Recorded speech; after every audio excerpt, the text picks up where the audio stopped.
Okay. Hello, everyone. My name is Victoria Efyong-Okun, storyteller, conversation curator, and someone who is endlessly fascinated by the way relationships shape our lives. You are welcome. Here with us is Dr. Stephen Uwaje. we will be talking about a special 3 episode mini series that I am genuinely excited about. A series called Mixing Business with Pleasure. Yeah. It's a deep dive into places where our personal lives coincide with our professional lives and the set of regulations to get it right. Do you see what I did there? Yeah. So, Dr. Stephen Uwaje, it is a pleasure to have you on board. Welcome. Thank you. All right. So, what if I told you guys that love is the easiest part of working with family? Is the respect that actually counts and gets complicated. So, Dr. Stephen, let's start with the obvious. We always hear work with people you trust, and who do you trust more than family, right? The problem is that when they start business, emotions enter, entitlement enters, expectation enters, and suddenly the things that were once simple now becomes complicated. Why is mixing family with business very risky?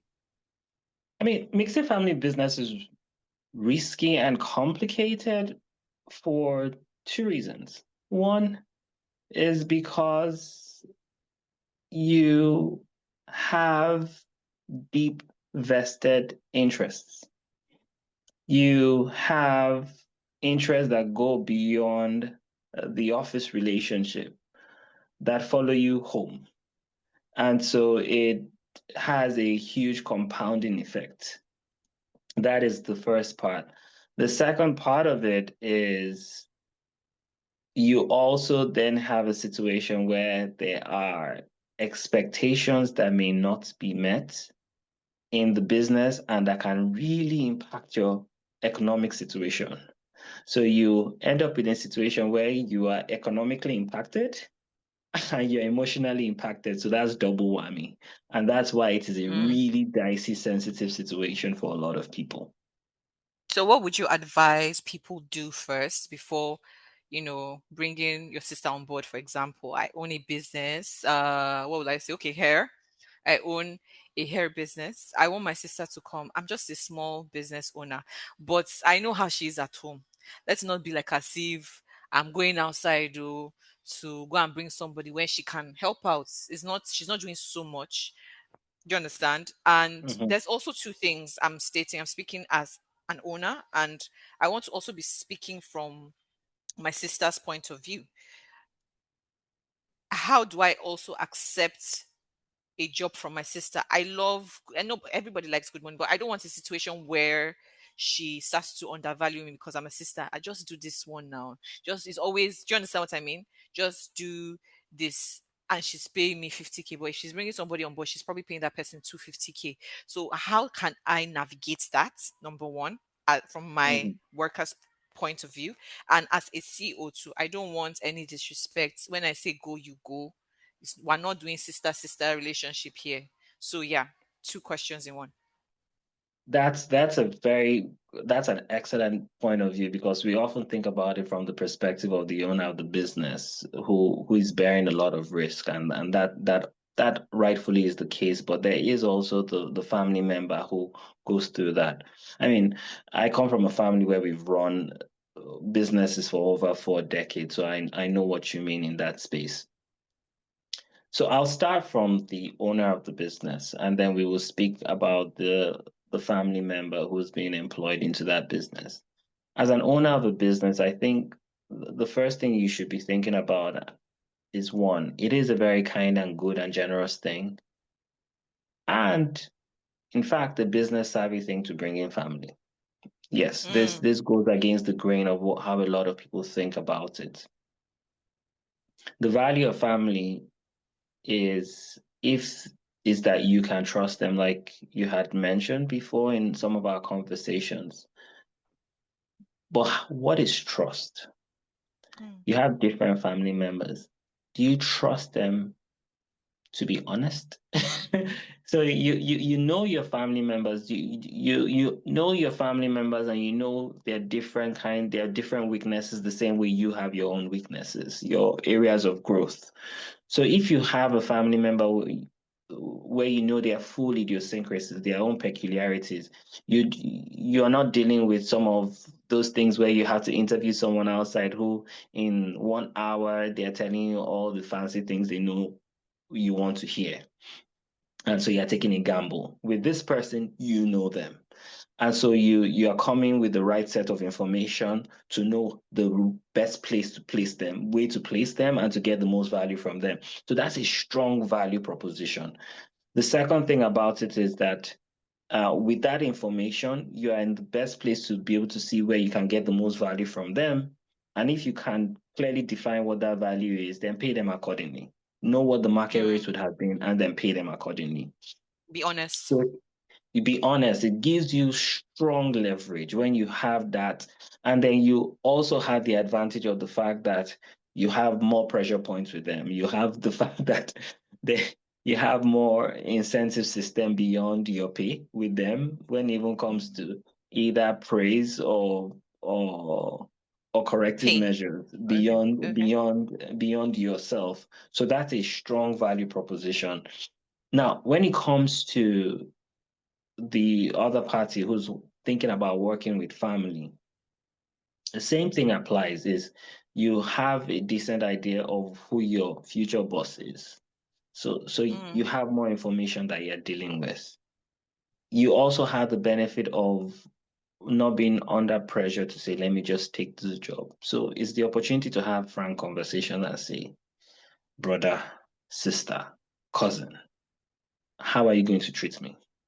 Let's have this conversation quite frankly, as frankly as you can. And I understand there's difference, especially when there's age difference and things like that.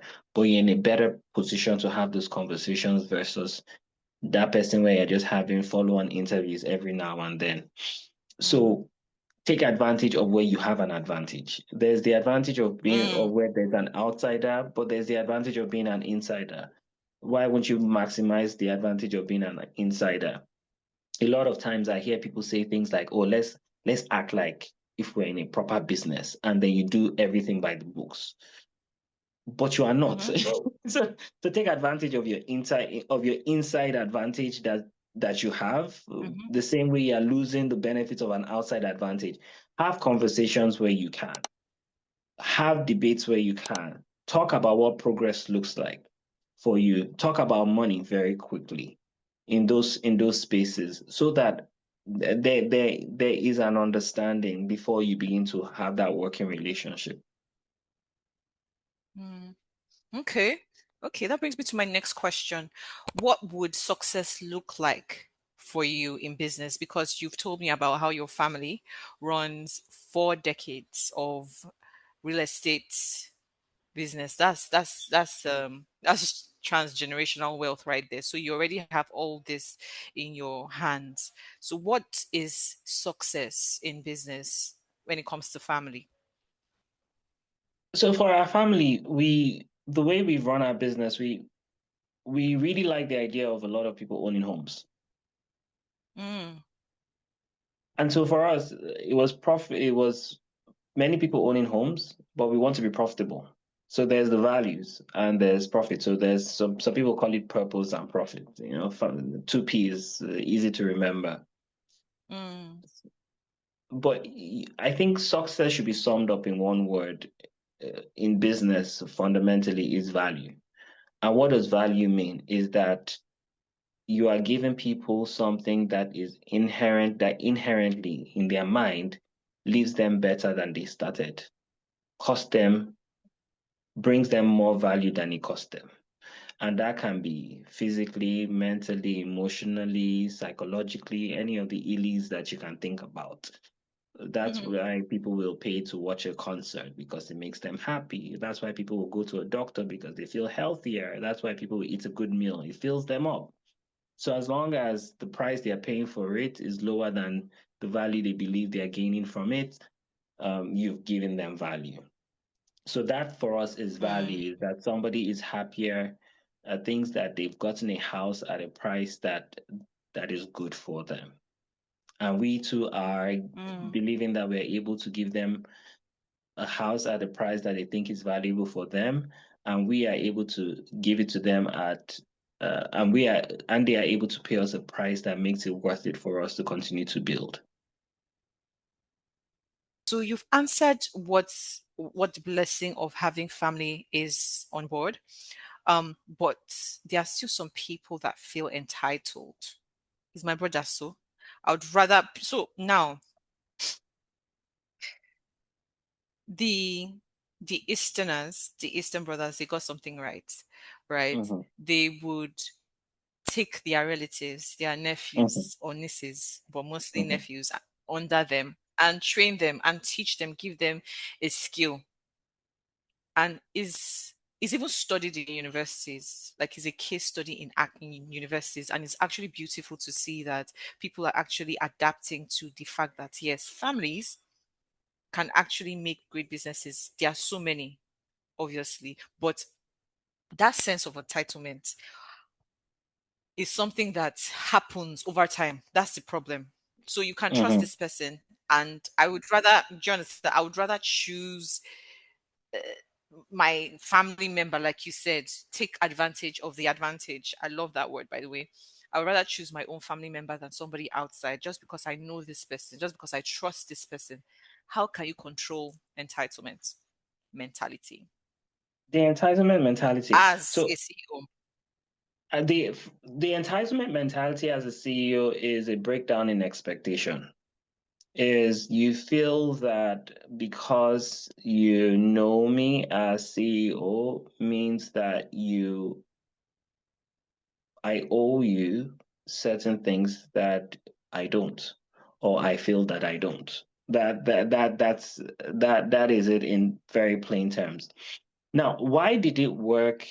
Why did the apprenticeship system work in the East and similar systems that we have in other areas? Is accountability. So I would say that Mm, entitlement is antithetical to an accountability in a sense. And why did it work in mm-hmm, that system? From my own perspective, I wouldn't claim I'm an expert in that. That's not the focus of my study area in my dissertation. But mm, in the apprenticeship system, when someone gave you their kid, their son, to work with you, there was the expectation that that child will work very hard for you, will work extremely hard for you. So that person did not go there. If that person slacked off, the whole community will come on that person's back. mm. So you as the Okay, person who oversaw that person did not have was not left alone to to manage that individual. You could literally okay. go back and say to your sister, I say, see your son that you gave to me, he's not performing well. Mm, And you knew your mm, sister was going to crack the whip. I was going to pull his ear, or your brother. So you mm-hmm. knew that you knew the community had your back in that regard. You knew the other boys that worked for you Area. would also do that for you. So you had a whole community Mm, that held that person accountable. So it became that much easier to manage that individual. So if you want that to happen again, you want to replicate it as much as you can. So, what does that look like? mm-hmm, So, it mm-hmm. looks like, in my perspective, finding ways of replicating it. It's not, some of us try to do that where maybe somebody wants to work for you. You now tell the person's mother, is your son? No, tell him you should work harder. No, no, no. An individual is not good enough. You bring it to a community. It's not you virtue signaling because somebody will say, "Oh, because you want to help my son, you want the whole village to know." Mm-mm. It's yes, I need there to be an accountability group, whether it's between the person's pastor, imam, priest, a group of people that have that understanding, or whatever the institutional setup is. So, for instance, in my part of Nigeria, in the eastern part, we have Adiopa, the oldest person is usually the person of authority. If he is learned, Mm-hmm. maybe you can get the individual sign off and say, I guarantee that this boy will operate well. And if he does not do that, you can send him back to us and you still have our blessings and our praise for trying. Stuff like that with the committee, something like that. I mean, there's even the Christian community. You'd see the letters from St. Paul. If you quarrel with someone, bring them to the church. And if the person does not lead to the church, then you can then you can then you can treat them like a heathen. I'm not sure exactly that's the exact interpretation, but there is that sense of community. So Okay. you want to take advantage of those systems, so replicate it as much as you can to get that accountability. Mm, Don't say, oh gosh, things have changed. Still help your people and replicate a model that as much as possible gives you that thing that minimizes the sense of entitlement that people might have. But also remember that you mm, also have a responsibility to them, because in that model, if someone works hard for you, you also have a responsibility to make sure you set them up for success. mm. Okay, so what I'm hearing or gathering so far is communal accountability and then setting, empowering that said Yeah. person that has worked for you. Yes. Oh, okay. So these are gems. These are actual gems. Now, in the case of nepotism and merit, you already said take advantage of the advantage you said. So I can already sense that you would rather pick somebody you trust instead of actually trying to build that trust system. If that were the case, how can you draw the line? Because as much as you have family members in your business, somebody outside can actually do this job better than that family member. Yes. So that push pull narrative, Hmm. where is like, if I hire this person and I have my own family member, who am I going to choose? Like, where is the what's the priority at that point? Is it the business or that family member? The way I think about it is you think about success broadly.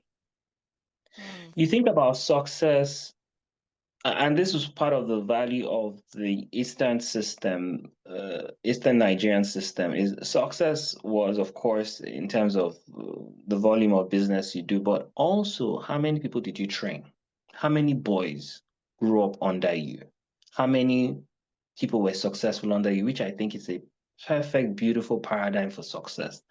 Is and any truly great leader, you would see that in fact, the way their names exist and continue to grow is because they've created more people who have grown. And that's why the Lord Himself, Christ, you see, is from the apostles, and they've created many more. And that is why Christianity continues to flourish. So if you think about it from that perspective, you think about economics, and then you also weigh impact. If you're hiring an outsider purely from an economic point of view, mm, then impact is minimal. So you have to quantify both, what am I helping do with my community, mm-hmm. plus plus economics. It's not a very fixed formula. But at the end of the day, you should not do anything that compromises the ability of your business to grow. Basically, it still goes back to what you said: purpose and profits. Not Yeah. one of it, two of Hmm. them, Both. which is the Yeah. formula for success, regardless of the Yes. model. That's Yes. good. That's good. So, in the case of, because we've talked about entitlements, supposing it goes down south, where you now have to come to terms with firing that family member, and Yeah. you know the consequences thereof. My question is, why is it so hard? Because I mean, if I had picked the outsider, it would have been easier to fire him than my family member. Do you understand? Because you're going to look like Yeah. a wicked person at the end of the day. So why is it Yeah. that hard? I mean, Why is it that hard? We I mean, already it's that set hard out. because Yes. yeah, it's that hard because I mean, there's when you look at Maslow's hierarchy of need, I know some people question it, but it's that hard because you there's social capital. You want to be loved and liked by your community, and what more community than your immediate family? So that is why it's troublesome when you let go of someone because somebody will now think you've taken economic value straight from your own family member's mouth. And Yeah. frankly, it also sends a message even to your staff, Mm. oh, especially if they don't have context. They say, see how that person fired their own family. Gosh, they are draconian. What would they do to you if they can do this to to Yeah. family? So it does have outsized impacts when that happens. If you have the economic means, I would often suggest different ways of dealing with it with clients. Is how do you ease family out of the systems? Like find ways of easing them, maybe removing them from things. Like I said, if you can sustain it economically, find ways of removing them from core things Mm.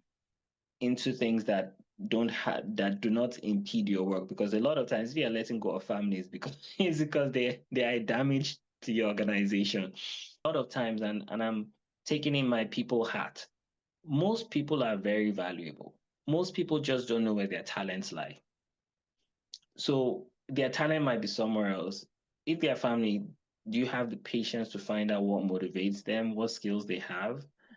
Or are they just Yeah. feeling entitled with you? Like there's the behavioral imperative. Are they feeling entitled with you, or is it that they're just square peg in a round hole? And do you have a space in your organization where they'll fit in? Where there's something else you can do with them for them? Is the organization big enough to replace place them in the right place for them? Do Mm. you have a friend who they are better placed with? And if, like I said, if you have the economic means where you can promise your friend, I've done something similar for someone, where it's like, I will put them in your organization, I will pay their salary there. If you don't like them in 3 months' time, let them go. You don't owe. Mm. I'm already paying for them. Yes, Mm. yes. So try your best. Otherwise, ease them, remove them from things that are core to you. If you cannot afford it, then begin to do your PR work of helping who you respect in your family, who they respect, to see how it is costing you. Start very early so that people see how it's impacting you and how your business would die if they remain with you. For instance, to the hair business, if they are bad to customers, your profit on your business is only 100,000 a month, and the customer that brings you 50,000 a month, they shouted at the customer, and before you know it, you won't be able to keep your lights on. You need to be able to show somebody in your family and say, Mm. see, if this person shouts at my second customer, I will be out of business. All of us will be in your house begging you for money. you know, Mm. Change these things a little bit. So it Mm. requires a little Mm. more than firing them like you fired an outsider. That's all. It Mm. requires just a Mm. little more, but just do it quickly and thoughtfully. Mm. Basically, you're just laying down. It's a lot more. So you have to be very, very introspective when it comes to family because you're going to have told them the said guidelines before now, and they also have somebody they are accountable to.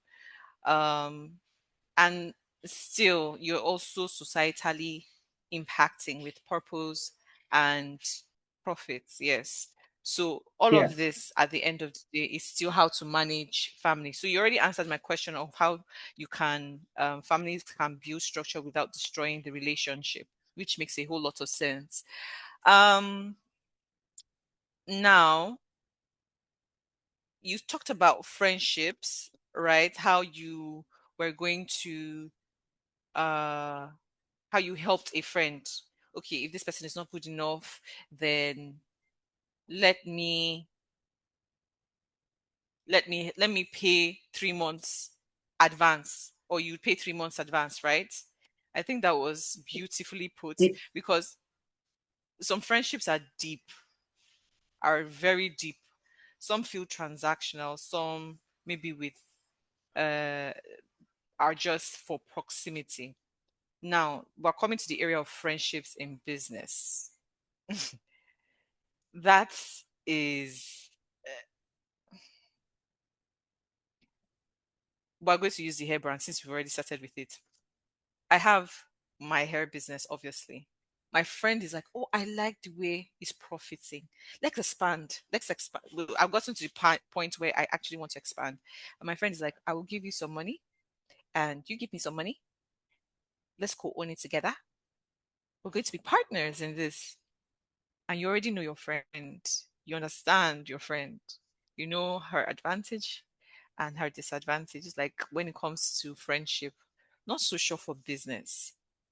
You've already talked about the set guidelines for family, Mm-hmm. and it somewhat applies to friendship. But Mm-hmm. now, what can you do when it comes to friendship? Because I'm very sure everybody can testify or have heard about so many friendships going to rot because of business. What would be the first thing you do or tell your friend? Friend, I've started this business. What can I tell this person first? Like the navigation process. Because you can tell your sit here and you understand that's because you're commanding, but this person's asking for equity. So you can't exactly tell your friend, I don't agree with this. I don't like this. This is how I've always run my business. You now, like both of you are going to be making decisions on an equal level. So how do you start that conversation and safeguard your mental peace and your business? It's similar to family. I think the first thing, like one more point I'll make about family. First, don't hire who you can't fire. The same thing I'd say with family. Um, don't partner with who you can't retire. Mm, Don't. mm. So Perspire to so aspire, man. so so there's you've got to they're friends for different reasons and different seasons. There are there's a friend of mine, and some of my other friends will probably start laughing when I say this. There's a friend of mine who I won't trust with my money, and yet if I was in the middle of a crime scene, he would take a bullet, which is very, it's like, wait, you can't trust him with your money, but you can trust him with your life. They're people are strange. They are people are just built in different ways. So it's so I think it's important to know that in deciding those things, you shouldn't be pressured into it. And if you care about those relationships, you want to preserve them beyond that. I literally had when I used to live in Spain, I knew of this and it's resonated with me. There was a fellow whose friend, and it resonated with him because it was a very particular situation. His friend had lost his house, and I was staying with him. I was when I was in Madrid. I was staying with this fellow, and his friend has lost his house. So his friend came over and said he wanted to also stay over with him. He had a big house. And he told that his friend, who he had known for many more years than he had known me, and he told his friend, you can stay with me for a couple of days, but not longer. You cannot stay in my house, otherwise our friendship would end. Wow. I thought that was very strange because his friend is thinking, you've known this homie for just 3 years, he can stay with you. You've known me for at least a decade, I cannot stay with you. That that is very upsetting. And he said, you're mad at me now, but it's to preserve our friendship. You can stay for 2 weeks, get your foot in, but you need to leave. They didn't speak for months. Mm, This was as far back as 2010, but they're friends again. So he knew something. He knew something about that, his friend. He knew that his friend had a hard time with certain things. and certain ways of living that would not have made sense for him living in the same space. So to preserve that friendship, he was willing to suffer that tension in the short run. So if you truly care about a friendship, there are certain things you should be willing to go through. So some people misconstrue it like you don't really care about the friendship and say, ah, they pressured me. They were like, do you really care? You don't want me to make money with you. You don't want me to be a partner with you. It's like, no, no, no, no. Look inwards. You don't really Mm. care about the Stand your friendship. ground. If you didn't Mm. stand your ground, you did not care about the friendship. It's not the other way around. It's not I cared about it so much I didn't stand my ground. No, you did not care about the friendship. So speak to yourself. Now, a lot of people have gone into partnerships who are friends, and there's a lot of literature out there on it. But one of the things I think needs to happen very early in French in businesses owned by friends is saying, how do we make sure this does not end our friendship? That conversation should be had. And in those words, or similar words. Yeah. It's not. It's like how do we make sure we don't fight or you say I will not fight. You see, especially guys say we be guys now. We go. I go say your mama, your papa, and then we'll end it. No, no, no, no, no. Mm. We'll say Mm. what can end our friendship. We know say you two dey vex. What will make you? What will end our friendship so that this thing will not end our friendship? What would we see Mm. that you say, guy, it two do. Let's remove our hand.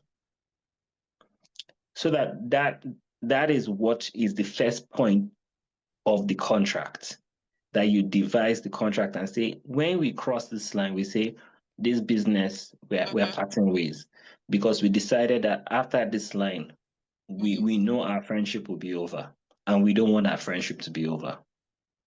That's how I that for me is the first point of drafting your partnership. There, like I said, there are many documents out there, Yeah. but I think many of them fundamentally miss that line in that conversation, in that draft. I think that's important. That's the pre. So we're going to the doing. Hmm. Is working, we're saying money, then it becomes, oh, who is working more? I brought money to this business. I brought this skill to this. At the end Hmm. of the day, it feels like there's an imbalance where it Yeah, feels like I started this business. If it weren't for me, you would not see where to drop this money in this business. I brought money to this business. If it weren't yeah, for me, you would not have been able to expand. That's the yeah, doing. yeah. I want this conversation to be part of the pre. Like, how do I say, okay, not even because some people sometimes you can't even envision the kind of challenges you would have until you enter. So Yeah. now, how do you navigate that imbalance? So for me, it's one of those things where you don't bother navigating it. It's a partnership. It's profit sharing. It's profit sharing. It doesn't matter what you decided to do. Now, if you decided we decided both that we work 10-hour days, we've decided that we're going to share the business 40-60 because I brought more capital, you brought more skill, whatever it is. Now, if you decided to bring in more skill, you brought in all your friends, I and then say, oh, if not for all my personal network, my father was a general, and so I brought all the military. I mean, good on you. Now, that's on you. That for me is the beauty of a fixed contract. Now, if you say we should renegotiate the contract, those are things that can cause Mm-hmm. tension. It's like you're shifting the goalpost. So now those are some of those Mm, things that you can say, this is what turns me off when you start asking for more money in between. So someone like, for instance, someone like me, I don't like shifting equity, but I'm very generous with bonuses. It's like, oh, it's like true, true. If not for you, you wouldn't have gotten this big contract. So maybe on this contract, 80% of it is yours.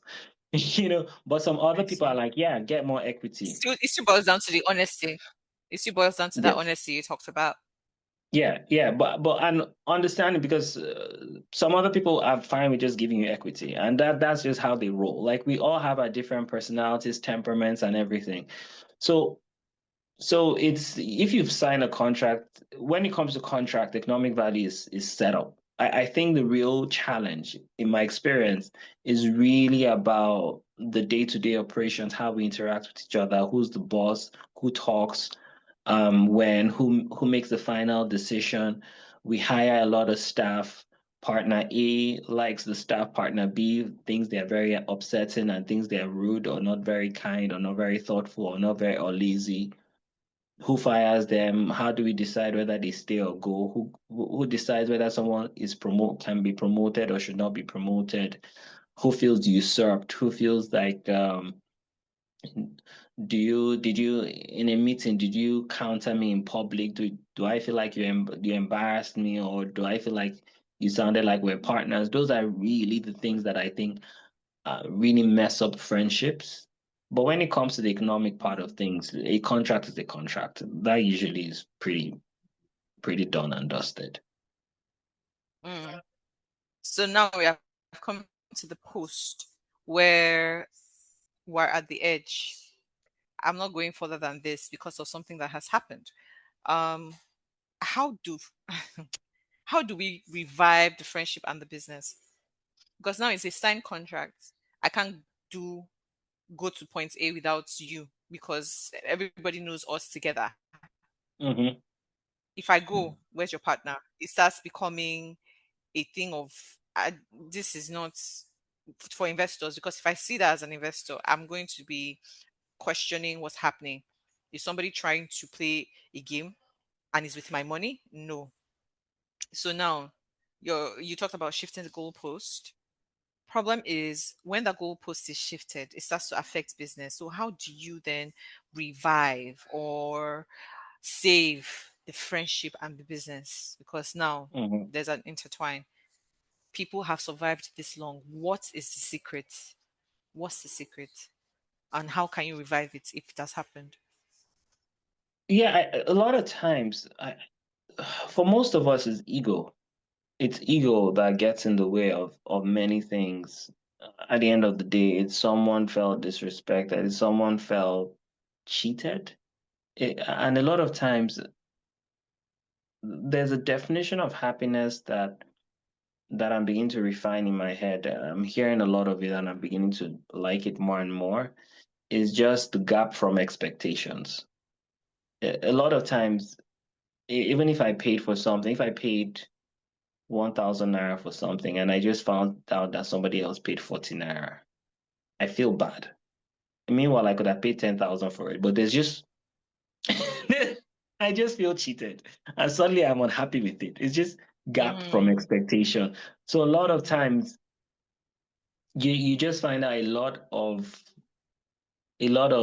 strife, tension is a gap from expectation. So if you want to revive a lot of things, there's a book I like. It's Seven Habits of Highly Effective People. It's if you say, I want you to be happy. You go into a room with your partner and you say, I'm coming here with the goal to see what it exactly takes for you to be happy. Clearly, you might hear the unreasonable thing like the person wants 100% of all your money. Just it's like, okay, but that's is like, this is what it looks like. Okay, what does it mean? Why do you want this? What on get into the person's head fully, fully try to get into the person's head. And then if you can get the person to fully get into your head and then see what success, not compromise, what success looks like for both of you. There's one negotiation we did when I was in Colombia, and it was a negotiation about some people needed medication. It was an emergency. Some children needed the rind of an orange. That's the peel of an orange for medicine. mhm, And there were some mhm, sailors on a boat who needed the juice of an orange. mhm. for medicine and we're all going to die. Now, all we got in our brief was some children need orange and some sailors need orange. So they were like, duke it out. So I was there negotiating hard for the children. It's like the children are the future. And my partner was saying the sailors are fighting for us. These are naval men and everything. It's unfortunate. Well, and then she paused and she just said, Steven, just help me. And I was paused and I said, what do you really need? And then I found out she needed the juice and I needed the rind. Mm, And so there was mm, really no competition. mm. Squeeze the juice out of it and give me the rind. We both could Basically, just know win. what you need. What Yeah, do you just need? truly what you need. And that was going to say, do you know that there have been, and I've seen this, I have seen this, this is not stories. I've seen this where some people just need titles. They don't even need more money. They need title. It makes them feel good. And it's shocking when you break it down. They didn't realize that's all they needed until you start breaking it down. I say, what is it? You say, "Can you imagine I walked into the room, they didn't even say it. I was one of the people that created this company." Say, oh. They now did it. Put his picture on top, wrote president, CEO, co-founder. The end. Problem solved. It's a very simple way of saying things. It was not that simple. It took a lot. And even the individual himself did not realize that it was just the feeling of not being That's recognized. what you needed. Mm, So that you try really hard mm. to get to that place. But does it mean it will solve all the problems? No, but most times it would. And if that doesn't work, a lot of times just remember that many investors, because it's a dog eat dog world in most places, will take advantage of the fact that they can see that there's a gap between both of you. So, if nothing else, for the fact that you people don't want to be messed around with, if people can make sure that people can come together to make sure that somebody does not knock your heads together, if that's incentive enough for both of you, do it. Mm, I'm learning a lot. Thank you so much for unpacking that. The mhm. last segment is something that everybody's familiar with. And if family can be that complicated, friendship can be that hard to navigate. Imagine love, where romance gets involved. So, a lot of people like the idea of power couples and building with their partner, but there's a lot to let's just say there's a lot of emotional landmines before Yeah. getting to the sweet spot. And it's worth it in some cases. Some people have Hmm. gotten it right. They know their strengths, they know their weaknesses, and their partner helps it. It's just like marriage, basically. But in the aspect of business, is it that people start to get a bit more selfish? Like, I mean, we're navigating marriage and we've gotten it right up until the fact that we say, okay, let's open the business. Or I tell my husband, oh, I want to join you in the business. Or my husband is like, I think I have some ideas for the business. I'm sure you know where I'm already heading to. How can you make it work? We're not talking about set guidelines. I feel like I understand my husband. I feel like I know my wife. I know what takes her off. So it should be easy. I'm trying to look for what scenario to paint, but so many people have come out so strong and they have painted that power couple thing that if anybody, they feel like if anybody senses a crack or sees a crack, they would be able to penetrate them because maybe they feel like the wall is not as thick. So I cannot cite an example that, oh, this person got it right, but then they didn't at the end of the day. I can't top of my head right now, but how can you unabashedly strengthen your business as much as you'd want to strengthen your companionship Yeah, with your partner?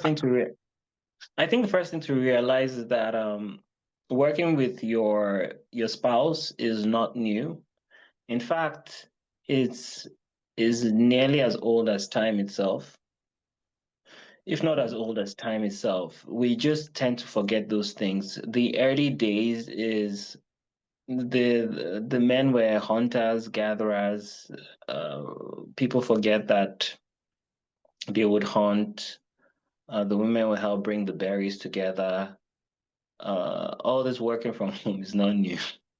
Even in the Bible, Mm. you see the example of a good woman. She was making the purple dye, the seamstress, the everything. It was not Mhm. new at all. Or even in a lot of African cultures where they all farmed together in the same farm. So that wasn't new. We've all they all did it.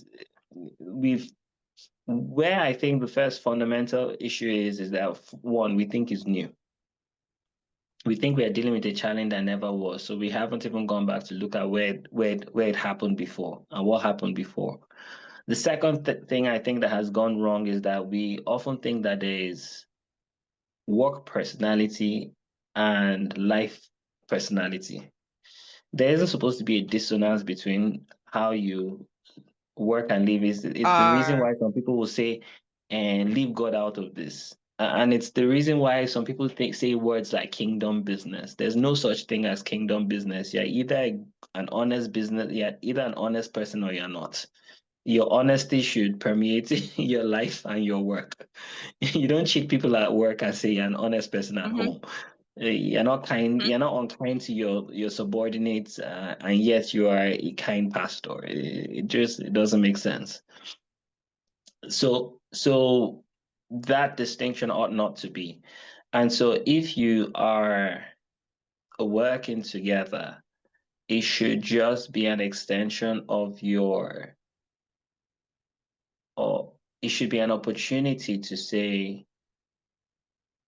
we continue to work as a unit and we continue to work on our strengths. And what is a family unit?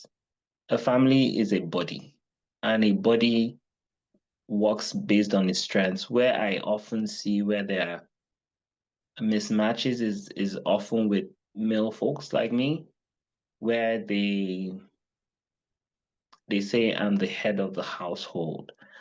And when you're thinking of an economic entity, usually the head is usually the person that can bring in economic value. And a lot of times that when it comes to the business, it just so happens that it might be the woman. If she's just the one who is, let's just say it's financial services, and she just knows the numbers and knows how to bring in the numbers, eh, then she should take the lead on that. It's still it's still for the family. it's still it's still helping the family unit. It's not it's nobody pushing you down. It's still just we're working to whatever helps the family operate optimally is what we should be doing. mhm, And that is actually proper leadership. It's almost like when if one leg is hurting, the other leg is going to pick up a little more. Same thing. So that's where people often miss the boat in not understanding that you should just be looking at what is best for the whole versus mm, how you feel about your position. There's nothing like even look at a football game. If the strikers are not shooting, would a midfielder say, it's not my position, it's not in my place to score if they see an empty net? mm, It makes no sense. Even a defender will go and score. Even the goalkeeper will score if mhm, they see an mhm, empty net. So that's the whole mhm, idea. So there's that in terms of people not thinking, one, like I said, not realizing there's history of it. Um, two, uh, a lot of people not realizing that there's the issue of positioning and misplacing positioning with the greater impact. I also think there's also the emotional part of things where when someone gives you feedback in an economic space in the office, you hear many more things. If someone says, I don't like how you do it, because you're emotionally involved, you hear many more things. You think it has something to do with the quarrel you people had yesterday. Yeah. so, Yeah. so it carries Crazy. so much more. That so that Mm. that's just one of the major downsides of it. Versus if someone in the office said that to you, there's no context behind it. That's something that is very hard to remove yourself Navigate. from. Yeah, it's hard to navigate. I don't Mm. even know that there is a complete solution to that beyond trusting the person. I think that's the place of trust, where a person says, if I tell you this, no, it is this. And that's it. Like this is not this is not me being passive aggressive. Yeah. So So yeah. So what I'm also hearing is, aside from the fact that you also have to, excuse me, have to navigate through your emotions, you also yeah. have to, and trust, you also have to tell yourself or remind yourself Mm-hmm. of what the end goal is. Because me as a woman, I'm an emotional being. If Mm-hmm. my husband is shouting at me in the office space, he doesn't usually shout at me at home. And he goes to shout at me in the office space, it's going to hurt me more.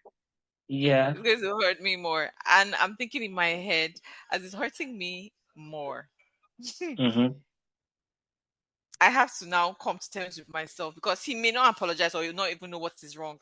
I just know that in Yeah. my head that this is what happened. Or is it because of this? Is it because of that? Because Yeah. emotions are involved. You have to now marry it Mm-hmm. in your head and say, do you know what? It's for the betterment of the family. It's for the betterment of this. Doesn't mean you not have a discussion with him, because that's also the advantage. Take advantage of the advantage. Yes. You have a discussion with me. I don't like what happened here. I think that's how powerful couples do it. You've already had this discussion. This is the reason why I did this, because you can. Yes. There's no impediment. I can talk Yes. to him about this, and he would listen. Why? Because he's also emotionally involved. This was so great. This was so great, Yep. Dr. Steven. This was so great. I can't. All I right. like. I'm going to go down. I'm going to go back and actually think about this, regurgitate it, swallow it again some more, because it's a lot to unpack. And I'm genuinely grateful for your time. I truly am. Thank you so much. Um, yeah, we're going to be speaking more on so many more episodes, hopefully. Hopefully. So thank you so much for joining me on this special mini series. It was deep, it was real, and it was very insightful. And I'm very, very sure people would learn so much from this. And to everyone watching, don't forget to like, comment, share, and tell us which of this particular segment touched you. Please put your stories. We would like to hear and see more of those stories, and which one resonated with you most.